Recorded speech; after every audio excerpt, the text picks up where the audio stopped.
감찰이 은혜이다 라는 제목으로 말씀 증거합니다. 천길 물속은 알아도 한길 사람 속은 모른다라는 말이 있어요. 우리는 사람 속을 모릅니다. 아니, 알려고 하는 것이 이상한 것이고 모르는 게 속이 편해요. 하지만 하나님은 그 모든 것을 꿰뚫어 정확히 아십니다. 그것을 감찰이라고 해요. 감찰. 잠언서 16장 2절 말씀, 사람의 행위가 자기 보기에는 모두 깨끗하여도 여호와는 심령을 감찰하시느니라. 아멘. 이 감찰이 은혜예요. 사실은 감찰이 은혜입니다. 감찰하심이 우리 신앙에 긴장을 주지요. 또한 감찰하심으로 우리 신앙을 하나님께서 면밀히 살피십니다. 그러면서 돌이킬 수 있는 기회를 주시고 보호해 주시고 성숙할 계기를 마련해 주십니다. 그래서 감찰은 은혜예요. 하나님이 나를 아시고 나의 모든 것을 인도하시는 것, 그 감찰이 은혜입니다. 자, 본문도 그런 의미의 말씀이에요. 자, 어제 우리가 보았던 새벽 말씀은 굉장히 의미 있는 장면이었죠.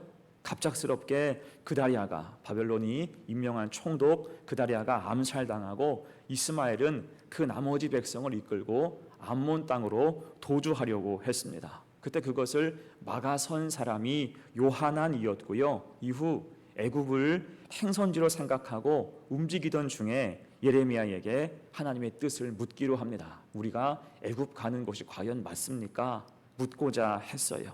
자, 그 기도를 요청하는 태도가 얼마나 훌륭했는지 모릅니다. 42장 3절 말씀이에요. 당신의 하나님 여호와께서 우리가 마땅히 갈 길과 할 일을 보이시기를 원하나이다. 아멘. 그리고 어떤 말씀을 하시든지 그 앞에서 순종할 것이라고 굳게 맹세했습니다. 자, 이 하나님은 그들로 10일 동안 기도하게 하시죠. 굉장히 바쁘고 급박한 순간이었지만 그들로 그 자리에 멈추어 서서 기도하게 하셨어요. 여러분, 이때 시간의 의미가 무엇입니까? 시간이 우리에게 주는 선물 중에 하나는 깊어짐과 성숙이죠. 시간이 주는 선물이 깊어짐과 성숙이에요. 우리도 삶을 통해서 어렸을 때, 젊었을 때 몰랐던 것을 나중에야 깨닫는 것들이 있지 않습니까?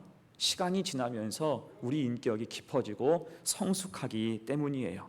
음식도 그렇죠. 식재료도 그렇습니다. 장은 묵은 장맛이 좋다라는 말이 있듯이 시간은 본래 가진 맛보다 깊은 맛을 내게 합니다. 자, 기도도 그래요. 어떤 시급한 일 앞에서 하나님이 오래도록 기도하게 하시는 것은 그 문제의 중요성 때문이기도 하지만 또 성숙을 위해서 응답을 지체하시는 경우도 있습니다. 오늘 본문이 그런 경우예요. 응답을 지연하셨어요.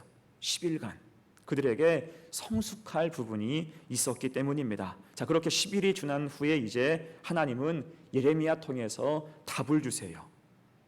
그 답, 하나님께서 허락하신 답이 의미하는 게 무엇인가? 두 가지로 생각을 해봅니다. 첫 번째, 그 땅에 머물 것을 강조하세요. 애굽에 가지 말고 그 땅에 머물라는 것입니다. 여러분, 사람은요, 쉬운 길, 눈에 보이는 좋은 길로 가려고 하는 경향이 있습니다. 사람은 언제나 확률 따라서 움직이기를 좋아해요. 여러분, 사람은요, 다들 계산기가 있어요. 우리의 오감이 계산기입니다. 그래서 어디가 더 좋을까? 어디가 더 편할까? 어디가 나한테 더 유리할까? 늘 확률 계산을 합니다. 그리고 확률 높은 곳으로 따라가려고 하는 그런 모습이 많아요. 창세기에서 보면 롯이 그랬죠. 롯의 문제는 삶의 계산기가 믿음이 아니었다는 것에 있었어요. 단지 세상적인 잣대로 계산해서 그는 소돔과 고모라를 선택했습니다. 자, 지금 이스라엘 사람들에게 애굽이 그런 곳이었어요. 확률로 계산을 해보니까 애굽으로 도망치는 게 맞다, 가장 안전하다 싶은 것입니다. 바벨론의 압박이 시작된 이래로 이스라엘 사람들에게 애굽 땅은 마치 별천지처럼 생각되는 그러한 곳이었습니다. 전혀 믿음의 계산기가 작동하지 못하고 세상의 계산기로만 생각할 때 애굽을 동경하게 되었다라는 거예요. 여러분, 우리가 알다시피 애굽은 전통의 강대국이죠.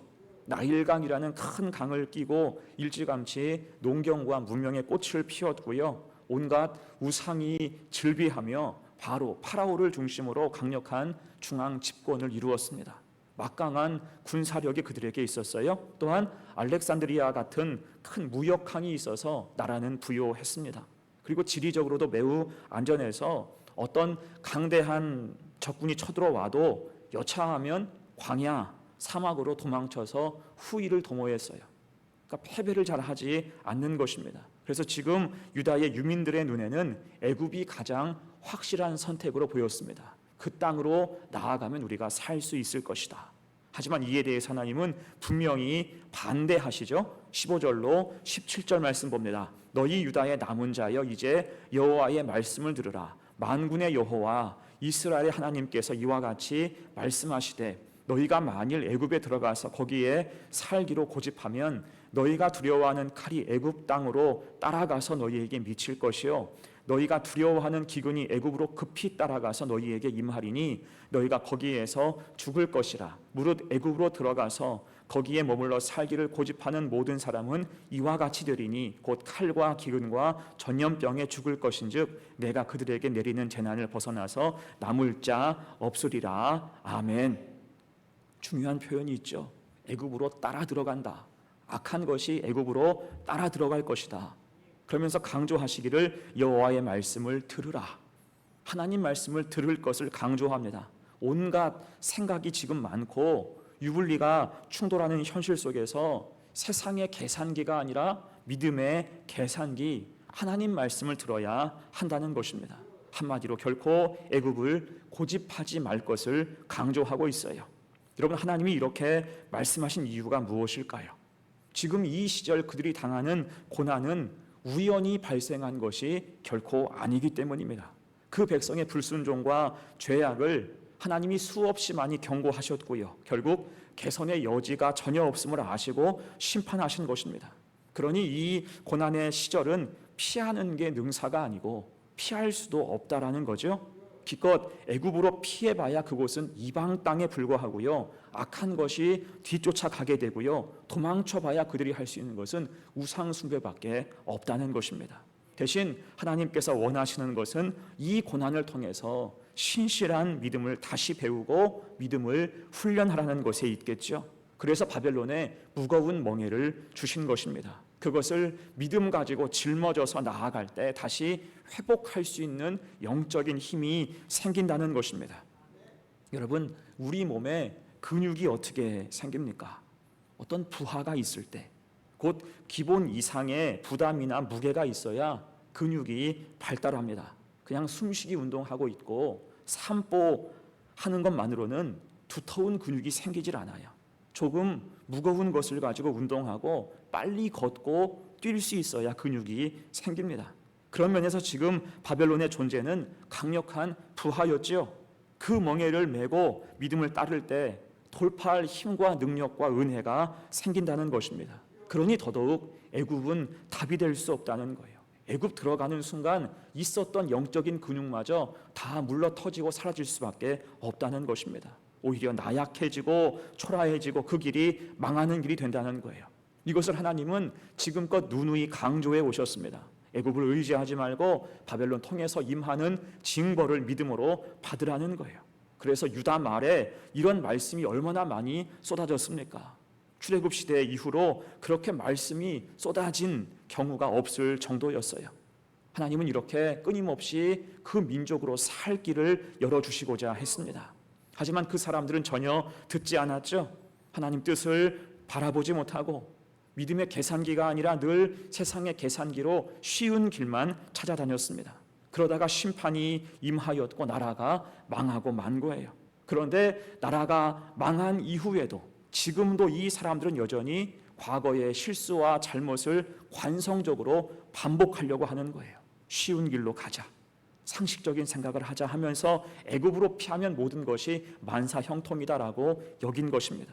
이에 하나님이 강력하게 강조하시죠. 18절 말씀 봅니다. 만군의 여호와 이스라엘의 하나님께서 이와 같이 말씀하시되 나의 노여움과 분을 예루살렘 주민에게 부은 것 같이 너희가 애굽에 이를 때에 나의 분을 너희에게 부으리니 너희가 가증함과 놀램과 저주와 치욕거리가 될 것이라. 너희가 다시는 이 땅을 보지 못하리라 하시도다. 아멘. 애굽 가면 과거의 반복, 죄와 불순종의 반복이 된다는 것입니다. 그래서 하나님께서 다시 원칙을 말씀해 주세요.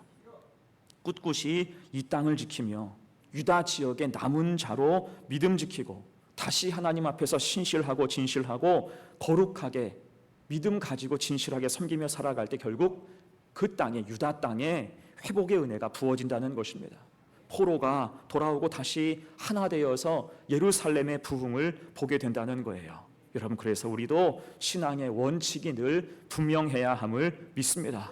성도는 말씀 따라 살아가는 사람이에요. 우리의 계산기는 그저 세상의 계산기만 있는 것이 아니겠죠. 더 중요한 것은 믿음의 계산기, 하나님의 원칙이 우리 속에 있어야 함을 믿습니다.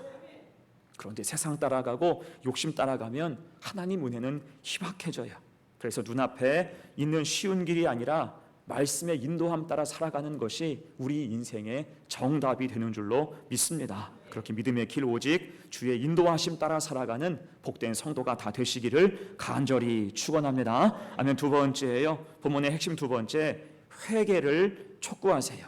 이제 회개를 촉구합니다. 자, 이렇게 애굽 불가라는 하나님 뜻을 전한 예레미야는 이제 작심하고 19절 이하의 말씀을 선포해요. 특히 이 말씀은 정곡을 꿰뚫는 정말 가슴을 서늘하게 하는 그러한 말씀입니다. 19절, 20절 말씀 같이 읽어요. 시작. 유다의 남은 자들아, 여호와께서 너희를 두고 하신 말씀에 너희는 애굽으로 가지 말라 하셨고 나도 오늘 너희에게 경고한 것을 너희는 분명히 알라. 너희가 나를 너희 하나님 여호와께 보내며 이르기를 우리를 위하여 우리 하나님 여호와께 기도하고 우리 하나님 여호와께서 말씀하신 대로 우리에게 전하라. 우리가 그대로 행하리라 하여 너희 마음을 속였느니라. 아멘. 지금 하나님은 충격적인 말씀을 하게 하세요. 20절 하반절 맨 끝이죠. 너희 마음을 속였느니라. 너희가 지금 하나님을 속였다라는 거예요. 이런 게 영화로 따지면 반전이죠. 우리가 영화를 보면 그런 장면들이 많습니다. 겉으로는 착해 보이고 어눌해 보이는 사람이 나중에 알고 보니까 치밀하고 잔혹한 범인인 경우가 많습니다. 물론 영화니까 그런 사람이 있어야 재밌겠지만 실제 삶에서 그런 일을 당한다면 굉장히 충격적일 거예요. 그런 면에서 오늘 20절 말씀은 큰 반전이고 충격입니다. 자, 42장 처음에서 예레미야에게 기도 부탁했던 요하난과 사람들의 모습을 생각해 보세요. 이들이 처음에 예레미야를 찾아왔을 때 했던 말이 무엇입니까? 42장 3절 말씀, 당신의 하나님 여호와께서 우리가 마땅히 갈 길과 할 일을 보이시기를 원하나이다. 기도를 부탁해요. 또한 5절 말씀, 그들이 예레미야에게 이르되 우리가 당신의 하나님 여호와께서 당신을 보내사 우리에게 이르시는 모든 말씀대로 행하리다. 아멘. 자, 이 말을 할 때 이 사람들의 표정이 어땠을까요? 이 말을 했을 때 이 사람들의 얼굴이 어땠을까요? 그 얼굴은 진지하고 화나고 힘차고 믿음직해 보이지 않았겠습니까? 그래서 이 말을 했을 때 예레미야도 흔쾌히 그 말을 받았어요. 그러니까 누가 봐도 신실하고 진실하게 보였다는 거예요. 하지만 실상은 다 속였다라는 거죠. 이게 모두 연기였다는 거예요. 이 은혜로운 말이 다 연기였습니다. 곧 이 사람들은 하나님의 뜻을 구하고 그 뜻을 따르겠다라고 말한 것은 모두 거짓이었다는 거예요. 더 정확하게 말한다면 이미 애굽에 가기로 정해놓고 하나님 앞에 선 거예요. 겉으로는 근사한 신앙인 것처럼 행세했지만 속으로는 이미 기도하는 것 자체를 일종의 통과 의례와 요식행위 정도로만 생각하고 이미 그 속 마음은 자기 탐욕과 자기 생각으로 가득 차 있었다는 것입니다. 사실은 그래서 하나님께서 10일간의 시간을 주신 거예요.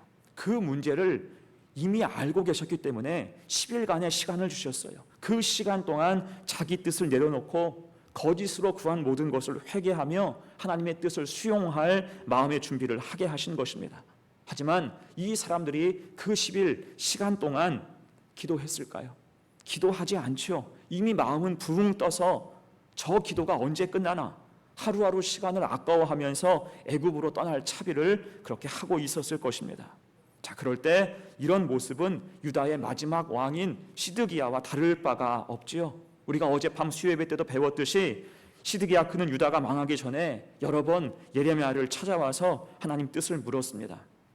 그때마다 예레미야는 변함없이 하나님의 선명한 뜻을 그에게 전달했어요. 하지만 그는 다 듣고도 단 한 번도 순종하지 않았어요. 듣기는 들어도 깨닫지 못했고 보아도 알지 못했습니다. 간만 보다가 끝나는 거예요. 자, 지금 이 사람들도 그와 같은 길을 가고 있습니다. 그 속에 교만은 다 감춰둔 채 아무도 모를 줄 알았어요. 신실한 척하면서 하나님 뜻이 무엇인가 보자 요행수를 바라는 마음을 가지고 그 앞에 있었습니다. 하지만 하나님은 그 속을 모두 꿰뚫어 보시고 이제 심판을 경고하시는 거예요. 21절 22절 말씀, 너희 하나님 여호와께서 나를 보내사 너희에게 명하신 말씀을 내가 오늘 너희에게 전하였어도 너희가 너희 하나님 여호와의 목소리를 도무지 순종하지 아니하였은즉 너희가 가서 머물려고 하는 곳에서 칼과 기근과 전염병에 죽을 줄 분명히 알지니라. 아멘. 당장 회개하라는 거예요. 하나님께 들켰으니 회개하라. 하나님 앞에서 신실한 척 연기한 가증함을 회개하고 10일 동안의 시간을 허비했음을 회개하라는 것입니다. 하나님이 다 보고 알고 계시니 지금이라도 당장 엎드려야 한다는 거예요. 여러분 어떻습니까? 하나님은 어떤 분입니까? 하나님은 감찰하시는 하나님이에요. 모든 것을 다 꿰뚫어 아시는 분입니다. 근사함으로 포장한 그 속에 연약함, 자기 위선, 교만, 불순종한 모든 생각까지 감찰하십니다. 자, 그런데 이렇게 하시는 게 사실은 은혜잖아요. 이렇게 감찰하시는 게 은혜입니다. 내 속에 있는 악한 생각, 내가 감추어둔 죄와 위선까지 모두 보시고 경고하심으로 다시 회복할 기회를 주시기 때문입니다. 그래서 감찰이 은혜라고 하는 거예요. 여러분, 그래서 우리가 하나님 앞에 설 때 어떤 마음이 필요할까요? 하나님 앞에서 적신으로 벌거벗은 몸으로 주 앞에 서야 할 줄로 믿습니다. 어떤 것도 숨기지 말고 은폐하지 말고 감히 연기하지 말고 천부여 의지 없어서 손들고 옵니다.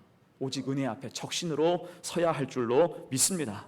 그럴 때 하나님이 우리를 깨끗하게 하시고 은혜의 길로 역사하실 것입니다. 그 하나님의 은혜를 기억하고 경외하며 믿음의 길을 온전히 나아갈 수 있는 우리 성도들 다 되시기를 간절히 축원합니다. 아멘. 이제 말씀을 마무리합니다. 자, 오늘 하나님은 모든 것을 다 꿰뚫어 보세요. 근사하게 포장한 악한 신앙 양심도 꿰뚫어 보시고 불순종했을 때 그들이 맞이할 심판도 미리 보시고 말씀해 주세요. 결론은 회개하라는 거예요. 회개하라. 지금 애국 갈 때가 아니라는 거예요. 회개가 먼저라는 것입니다. 감찰하시는 하나님을 인정하라. 감찰이 은혜이다. 곧 자기 고집을 내어놓고 하나님의 선하심 따라 나아가라는 것입니다. 그렇게 무장해제할 때 은혜가 임하고 겸손하게 순종할 때 주님의 도우심이 가득한 삶을 살 수가 있다는 거예요. 그래서 우리도 이 8월을 시작하면서 하나님은 감찰하시는 하나님, 감찰하시는 하나님 되심을 깨닫고 두려워하며 섬기며 주님 뜻을 순종하고 나아갈 때 은혜와 축복이 가득한 우리의 8월 되시기를 간절히 축원합니다. 아멘. 함께 기도합니다.